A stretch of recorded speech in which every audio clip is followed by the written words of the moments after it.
Shalom bien-aimés dans le Seigneur, nous voici au pied du grand roi pour commencer une nouvelle semaine de méditation, une semaine particulière parce que nous sommes dans la semaine sainte, la semaine pascale, et nous sommes donc le lundi 25 mars 2024 et nous vous saluons au nom de notre Seigneur et Sauveur Jésus-Christ. Pour notre méditation de ce jour, nous allons lire un texte dans l'Évangile selon Jean. Jean, chapitre 12, verset 13, dans la version Bible du Semeur, il est écrit « Alors les gens arrachèrent des rameaux au palmier et sortirent à sa rencontre en criant « Hosanna, béni soit celui qui vient au nom du Seigneur. Vive le roi d'Israël. » Jésus est là. Jésus est là, tel est le thème de notre méditation de ce lundi 25 mars 2024 où nous parlons de l'entrée de Jérusalem, de Jésus à Jérusalem. Hier, c'était le dimanche des rameaux et ce texte nous rapporte cette étape. Les jours se suivent, mais ne sont pas identiques. Des rencontres peuvent se succéder, mais l'une d'elles peut changer le cours des événements de toute une vie. Telle a été l'entrée de Jésus à Jérusalem, relatée dans le verset de ce jour qui, pourtant, n'était pas la première entrée. Ce n'était pas la première entrée de Jésus-Christ à Jérusalem, mais c'était l'entrée capitale qui inaugurait la semaine décisive, la semaine de la passion, la semaine du salut, la semaine sainte.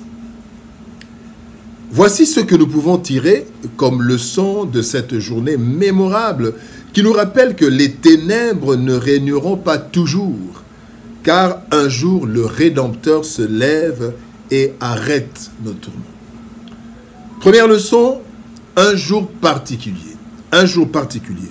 Le psaume 126, verset 1er dit «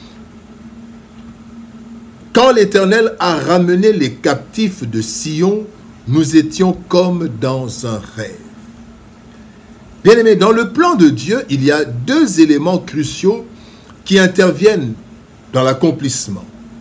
Il s'agit du temps et des circonstances. Et tous, nous en dépendons. Selon qu'il est écrit, tout dépend pour eux du temps et des circonstances. Ecclésiaste chapitre 9, verset 11. En ce qui concerne le temps, comme pour les circonstances, le Seigneur ne nous le fait pas savoir de façon exacte. Il nous laisse espérer et exercer notre foi.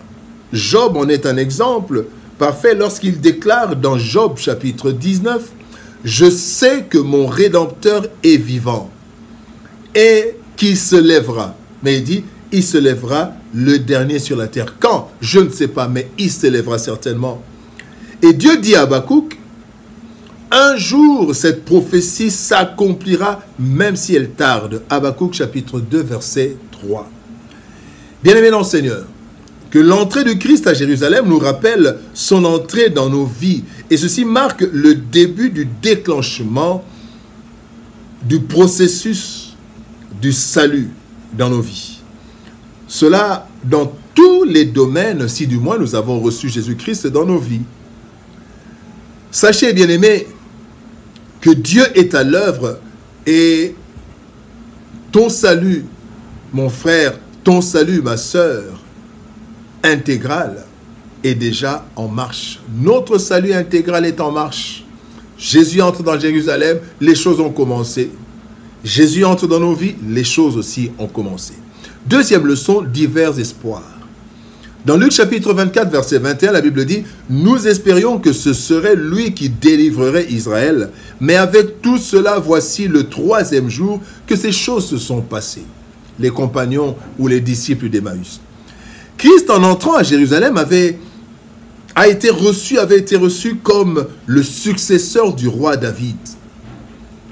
Et aux yeux des Israélites, il venait les libérer de la domination romaine de façon concrète et physique. Bien aimé, plusieurs, même les disciples, pensaient plus à une libération matérielle, politique, sociale.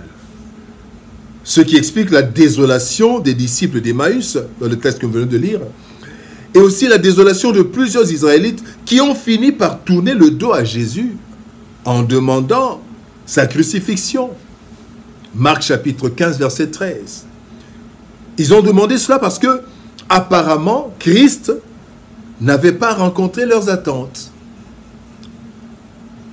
Divers espoirs. Nous aussi, parfois, bien-aimés, nous nous attendons à beaucoup, mais il nous semble que Dieu a déçu nos espoirs, pour certains. C'est tout simplement l'ignorance du plan et des méthodes de Dieu. Selon qu'il est écrit dans Ésaïe chapitre 55, verset 8, « Car mes pensées ne sont pas vos pensées, et vos voix ne sont pas mes voix, dit l'Éternel. » Sachons-le, bien-aimés, Christ est venu premièrement pour le salut de nos âmes. Les bénédictions matérielles, etc., ne constituent que des accompagnements et non le principal, tel qu'il nous le dit dans deux versets, tel que la Bible nous le dit, dans deux versets que nous pouvons citer ici, à Matthieu chapitre 6, verset 33, qui dit « Cherchez premièrement le royaume et la justice de Dieu, et toutes ces choses vous seront données par-dessus. » C'est Christ qui dit. Et Christ dit aussi dans Marc chapitre 8, verset 36, « Et que sert-il à un homme de gagner tout le monde s'il perdait son âme ?» La corruption de l'humanité est tellement profonde que Dieu veut premièrement le salut de notre âme pour l'éternité. Troisième leçon, parlons de la mission précise. Dans Jean chapitre 5, verset 30, la Bible dit « Je ne puis rien faire de moi-même, selon que j'entends, je juge, et mon jugement est juste parce que je ne cherche pas ma volonté, mais la volonté de celui qui m'a envoyé. » Parfois, bien-aimés, nous avons tendance à prendre Dieu pour notre serviteur, pour notre serveur même, qui doit nous donner tout ce qui nous passe dans la tête. Loin de là, Christ lui-même dit qu'il n'accomplit que la volonté de son Père. Et les Israélites l'ont si bien dit. Mais ils n'ont pas bien compris la portée de leur déclaration. Ils ont dit, béni soit celui qui vient au nom du Seigneur. Au nom du Seigneur, pas au nom de David, pas au nom des notables. La mission du Seigneur, bien-aimé, est précise et elle comporte deux volets principaux. D'abord, sauver l'être humain selon Jean 3,16 qui dit « Dieu a tant aimé le monde qu'il a donné son Fils unique afin que quiconque croit en lui, pas ne devienne riche, non, mais qu'il ne périsse point, mais qu'il ait la vie éternelle. » Les richesses et les autres, ce sont des accompagnements.